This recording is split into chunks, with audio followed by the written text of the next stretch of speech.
नमस्कार, बीएसटीवी देख रहे हैं आप और मैं हूं आपके साथ मानसी सोनी। हमारे खास कार्यक्रम गाजियाबाद टू भोपाल मौत का गेम में आप सभी का स्वागत है। आज चर्चा एक ऐसे खतरनाक ट्रेंड पर जिसने हर माँ बाप की नींद उड़ा दी है। जी हाँ, मैं बात कर रही हूं ऑनलाइन गेमिंग की, जो कभी मनोरंजन का जरिया था, अब बच्चों के लिए जानलेवा साबित हो रही है।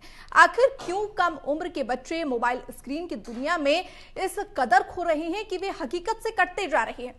क्या गेम्स में दिए जाने वाले टास्क और चैलेंज बच्चों पर दबाव बना रहे हैं? क्या यह सिर्फ लत का मामला है या फिर अकेलेपन, अवसाद और संवादहीनता की भी कहानी है? क्या अभिभावकों की सख्ती हालात को और बिगाड़ देती है या फिर डिजिटल प्लेटफॉर्म की जिम्मेदारी तय होनी चाहिए?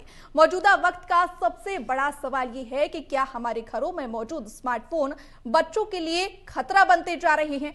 क्या हम समय रहते चेतावनी और संकेतों को पहचान पा रहे हैं? और अगर नहीं तो इसकी कीमत कौन चुका रहा है? इन्हीं गंभीर सवालों पर आज होगी बड़ी बहस और हमारे साथ एक विशेष पैनल जुड़ेगा जो बताएंगे कि आखिर इस डिजिटल दौर में बच्चों को सुरक्षित कैसे रखा जाए, क्योंकि यह सिर्फ एक चाहिए। विशेष पैनल हमारे साथ जुड़ गया है, चाइल्ड काउंसलर हमारे साथ जुड़ गए हैं प्रशांत शर्मा जी, आपका स्वागत करती हूँ बीएसटीवी में। डॉक्टर डीएस परिहार मनोस्वास्थ्य विशेषज्ञ जुड़ गए हैं। परिहार जी, आपका भी बीएसटीवी में स्वागत करती हूं। और कमल विश्वकर्मा प्रदेश अध्यक्ष पालक महासंघ हमारे साथ जुड़ गए हैं, आपका भी स्वागत करती हूं कमल जी। और सबसे पहले शुरुआत मैं आपसे करना चाहूंगी प्रशांत शर्मा जी, क्योंकि जिस तरीके देखा जा रहा है कि बच्चों में लत जो है वो बढ़ती जा रही है और ये खतरनाक साबित होती जा रही है, तो आखिर ऐसा क्यों? क्योंकि अब देखा जा रहा है कि जो गेम्स है वो जानलेवा साबित हो रहे हैं, जो मोबाइल है वो जानलेवा साबित हो रहा है बच्चों के लिए। आखिर क्यों ऐसा, इतनी ज्यादा लत ऐसे कैसे लग जाती है बच्चों को? मानसी जी, सबसे पहले तो हमें इसकी मूल जड़ पे जाना पड़ेगा कि मूल जड़ से ये जो उपज है, ये पौध जो आ रही है वो क्यों आ रही है। इसका जो सबसे बड़ा मुख्य कारण है कि हमारा एकल परिवार, संयुक्त परिवार का विघटन होना, एकल परिवार में जाना, जिससे क्या है कि बच्चे जो है अपने को एकांत, क्योंकि उनके पास में समय व्यतीत करने के लिए कोई नहीं होता है, ना तो उनके दादा दादी होते हैं, ना चाचा चाची लोग होते हैं, तो वो एकल में रहते हैं। अब एकल में जब व्यक्ति रहता है तो मनोविज्ञान के अनुसार वो कहीं ना कहीं अपनी खुशी ढूंढता है, और खुशी ढूंढते ढूंढते उसको अपनी खुशियां शॉर्ट टाइम में देखने के लिए मोबाइल सबसे अच्छा प्लेटफॉर्म है, जिसमें कि जो कंटेंट्स है उस पर अभी तक हमारी सरकार का उतना कंट्रोल नहीं है कि वो उसको सीमित कर सके, उसमें वही कंटेंट्स परोसे जा सके जो कि बच्चों के हित में होते हैं। उसमें सारे कंटेंट्स अवेलेबल होते हैं। कुछ एक खाना पूर्ति के नाम पे किड्स वो कर दिया है कि आप किड्स यूज कर रहा है, तो जब जनरली ऐसा बहुत कम केसेस में देखा जाता है कि पेरेंट्स ने उसको किड्स मोड में डाला हुआ है। और ये भी देखा जाता है मानसी जी की सामान्यतः जब बच्चा मोबाइल क्योंकि ये छोटे बच्चे ने 13-14 साल के बच्चे ने जो अंश साहू ने जो सुसाइड किया है, और जो बच्चियां हैं गाजियाबाद की, उसमें ये देखा गया है कि बच्चे की उम्र बहुत छोटी है। कहीं ना कहीं उनको पेरेंट, अभी आप देखते हैं कि जब भी कभी बच्चा रोता है या जिद करता है तो पेरेंट अपना मोबाइल दे देता है और उसमें खुद ही वो गेम की लत लगाता है। ये कहना यहां अतिशयोक्ति नहीं होगी, क्योंकि जब अपने आप को स्वतंत्र रखने के लिए पेरेंट बच्चे को ये चीज बच्चे को देता है और उसमें वो बच्चा डूबता जाता है। जैसे हमारी रिपोर्ट्स भी बता रही थी कि बच्चा खेल से दूर भागने लगता है, वो उसको भूख ना लगना होता है, एकांत में रहना पसंद करने लगता है। आप अगर ग्रुप में भी बैठे हैं तो बच्चा मोबाइल पे खेलता रहेगा, कुछ ना कुछ देखता रहेगा। और चूंकि पेरेंट आपस में या अपने मित्रों के साथ बातचीत कर सके, और ऐसी स्थिति में उनको कोई टोके ना, इसलिए पेरेंट भी उन बच्चों को अवॉइड कर देते हैं कि ये क्या कर रहे हैं। तो ऐसी स्थिति में हमें सबसे पहले पेरेंट्स की जिम्मेवारी समझनी पड़ेगी कि पेरेंट्स की जिम्मेवारी क्या है और क्यों जरूर आवश्यक है। क्योंकि पेरेंटिंग में अगर आप बच्चे को मोबाइल देते हैं तो मेरा आपसे सुझाव है कि आप पेरेंट अपनी गूगल आईडी से ही उसका फोन लॉगिन करें, उसकी सेपरेट आईडी नहीं बनाएं। क्योंकि जहां पे अगर पेरेंट ने अपनी प्राइवेसी के लिए उसको अगर वो खुद की स्वयं की गूगल आईडी दे दी तो उसमें पेरेंटल कंट्रोल खत्म होने लगता है। वो क्या कंटेंट देख रहा है वो हमें समझ में नहीं आता है। और अधिकांश चीज में ये भी देखा गया है कि हमारी माताओं का जो अपनी मदर का मोबाइल अधिकांश ये बच्चे यूज करते हैं। क्या ऐसे बच्चे जो आप यूज करते हैं तो पेरेंट क्या उन मोबाइल में पेरेंट चेक करते हैं कि उसमें कोई गेम है या वो कौन सा गेम है? क्योंकि जब अगर पेरेंट ये लापरवाही बरतेगा तो आपको ये रिजल्ट्स मिलेंगे। बिल्कुल, और कहा जा सकता है कि पेरेंट्स को ज्यादा ध्यान देना चाहिए अपने बच्चों पर कि किस तरीके एक लिमिट में उनको मोबाइल दिया जाए, उसका इस्तेमाल किया जाए। ठीक है, मनु हमारे साथ जुड़े हैं। कमल विश्वकर्मा जी, आपसे समझना चाहूंगी कि जिस तरीके यहाँ पर देखिए आंकड़े लगातार हमने अभी चर्चा की कि बढ़ते जा रहे हैं, और जैसे कि परिहार जी ने भी बताया कि माता पिता को विशेष ध्यान रखना चाहिए, तो समझना ये चाहती हूँ आपसे कि क्या कुछ ऐसे पॉइंट्स है जहां पर लगता है कि यहाँ पर माता पिता से चूक हो जाती है, पेरेंटिंग में यहाँ पर देखा जाता है कि ध्यान नहीं दिया जाता, या फिर जो पेरेंट्स होते हैं उन्हें किन बातों का ध्यान रखना चाहिए? देखिए, सबसे पहले तो मैं आपके चैनल के माध्यम से जो बच्चों और बच्चियों की मौत हुई उसके लिए बहुत ही दुखद घटना है, और कहीं ना कहीं जाकर उनको मृत आत्मा को ईश्वर श्री चरणों में स्थान दे और परिवार को भी इस दुख सहन करने की क्षमता दे। क्योंकि किसी भी एक के पिता के अगर 12 साल, 14 साल और 16 साल के बच्चे अगर पिता के सामने चले जाएं तो उस पिता का दुखद इतना बेहद दुखी होता है कि उसको हम और आप बहुत ही सोच और समझ सकते हैं। तो देखिए, जिस पे हम लोग आज डिबेट कर रहे हैं, अभी मैं प्रशांत जी को भी सुन रहा था और डॉक्टर साहब को भी सुन रहा था, मैं इनकी पूर्ण बात में सहमत हूं। आज सबसे बड़ी बात जो है, आधुनिक भारत तो होता जा रहा है लेकिन आधुनिक परिवार भी होते जा रहे हैं। आधुनिक परिवारों में इतना समय नहीं है कि अपने बच्चों को समय दें।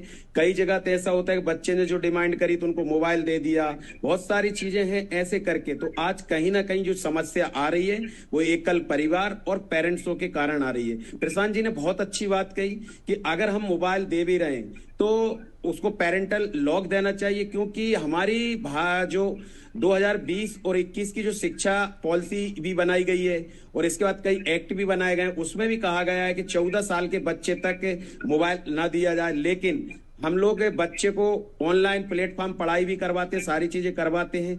इसके लिए कम से कम पेरेंट्स जो आईडी उसी के माध्यम से पढ़ाया जाए। और मैं एक चीज थोड़ा सा, क्योंकि काफी हमारे जो पैनल में बैठे हुए हैं उन्होंने काफी अच्छी बातें रखी, उससे अलग हटके भी थोड़े चर्चा करना चाहता हूं।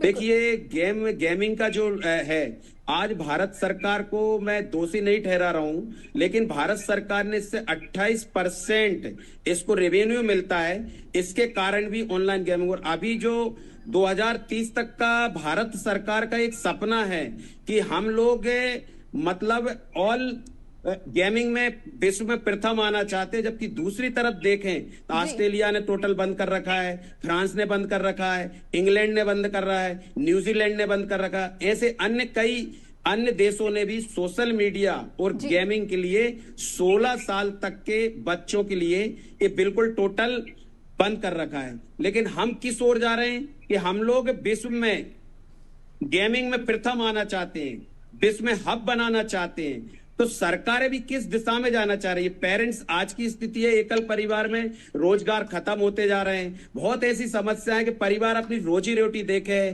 कि परिवार अपने बच्चों को देखें या बच्चों की पढ़ाई को देखें। टोटल हमारे पास 8 से 10 घंटे में ही हमको परिवार को भी मैनेज करना है, बच्चे की शिक्षा को भी मैनेज करना है, परिवार को भी मैनेज करना है। तो इसमें मैं एक अपील करना चाहूंगा केंद्र सरकार से कि इस तरह से प्लेटफॉर्म तैयार किया जाए ताकि जो ननिहाल बच्चे, जो 16 साल तक हमारे बच्चे हैं जो आत्महत्या कर रहे हैं गेमिंग, ऑनलाइन गेमिंग के कारण, तो कहीं ना कहीं इस पर बेहद रोक लगना चाहिए। बिल्कुल रोक लगना चाहिए और ठोस कदम यहाँ पर उठानी चाहिए, क्योंकि देखा जा रहा है कि ज्यादातर नाबालिग बच्चे इसके शिकार में आ रहे हैं। और हमने अब पैनल जुड़ा हुआ है, और प्रशांत शर्मा जी, मैं आपसे ये समझना चाहती हूँ कि जैसे बच्चे अगर देखा जाता है कि ऑनलाइन गेमिंग का शिकार होते हैं, उनमें चिड़चिड़ापन आ जाता है, बात मानना वो कम कर देते हैं, लेकिन इसके अलावा और क्या लक्षण होते हैं जब पेरेंट को समझ जाना चाहिए कि ये वो पॉइंट है जब हम अपने बच्चों को मोबाइल से दूर करें? क्या क्या लक्षण उनमें नजर आते हैं? सबसे बड़ा तो लक्षण ये होता है कि उसके हाथ में मोबाइल फुल टाइम होगा। जब भी वो कहीं बैठता है तो वो सर्च, अगर आप छुपा देते हैं तो वो सर्च करने की कोशिश करेगा। जब आप किसी से बात करते हैं तो वो इंडिविजुअली सिर्फ अपने मोबाइल की ओर देखने का प्रयास करेगा। आप ये देखेंगे कि जब वो खाना खाएगा तो मोबाइल साथ में लेके खाना खाएगा, कहीं ना कहीं जब एकांत में रहता है तो गुमसुम रहने के प्रयास करता है। और दूसरी चीज ये होती है कि उसकी जो जब भी आप उसको किसी कार्य के लिए बोलते हैं तो उसमें चिड़चिड़ापन आएगा, वो झुंझलाहट के साथ आपसे बात करेगा।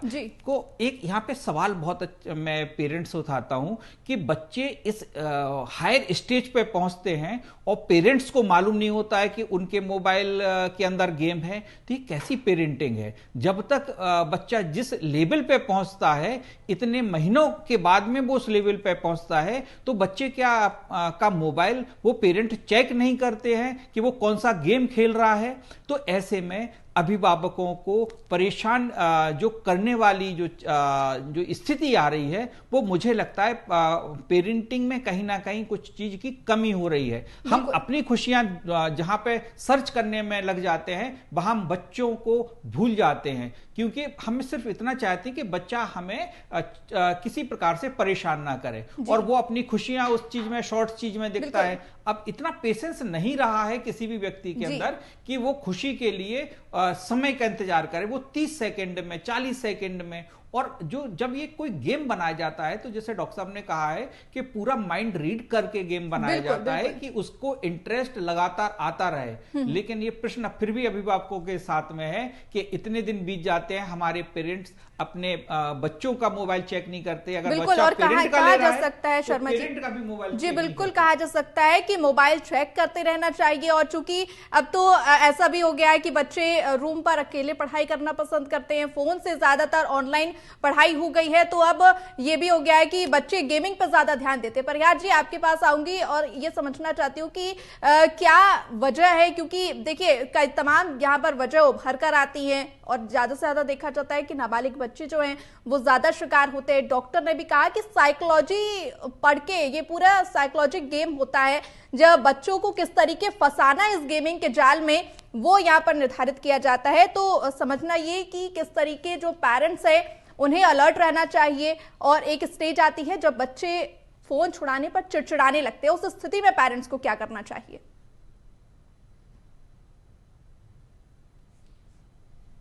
देखिए मानसी, सबसे पहले जानना तो जरूरी है कि अगर बच्चा पूरा का पूरा घुस चुका है अगर गेम की ओर, तो उसके वार्निंग साइंस होते हैं।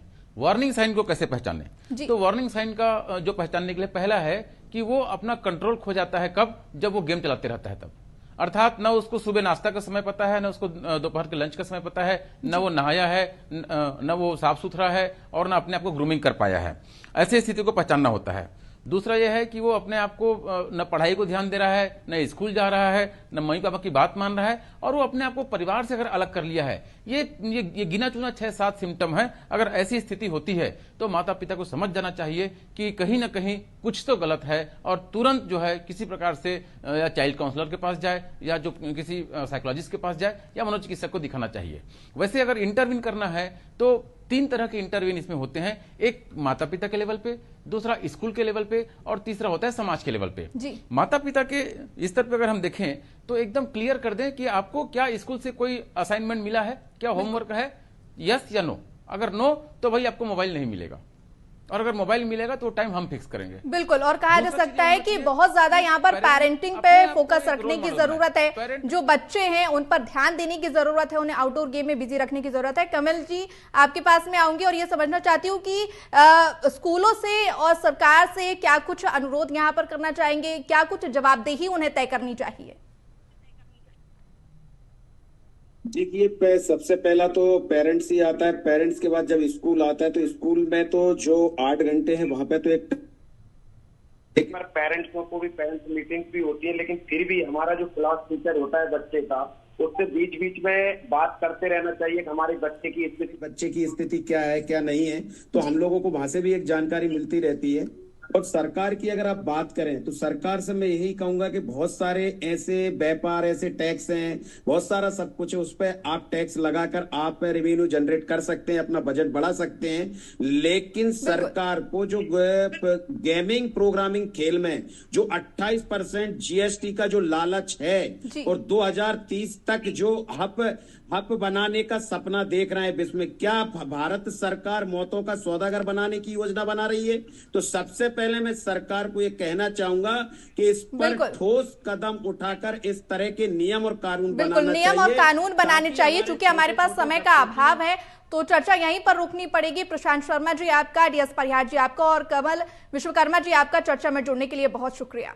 तो जैसा कि आपने देखा कि ऑनलाइन जो गेमिंग है वो लगातार बच्चों को अपनी गिरफ्त पर ले रहे हैं और जो ये स्मार्टफोन है वो डिजिटल नशा बनता जा रहा है, इसमें बच्चे फंसते जा रहे हैं। हमने समझा कि किस तरीके बच्चों को उससे उभारा जाए, क्या कुछ लक्षण हैं और पेरेंट्स को किस तरीके ध्यान रखना चाहिए। फिलहाल इस विशेष चर्चा में इतना ही। मुझे दीजिए इजाजत। देखते रहिए BS टीवी। नमस्कार।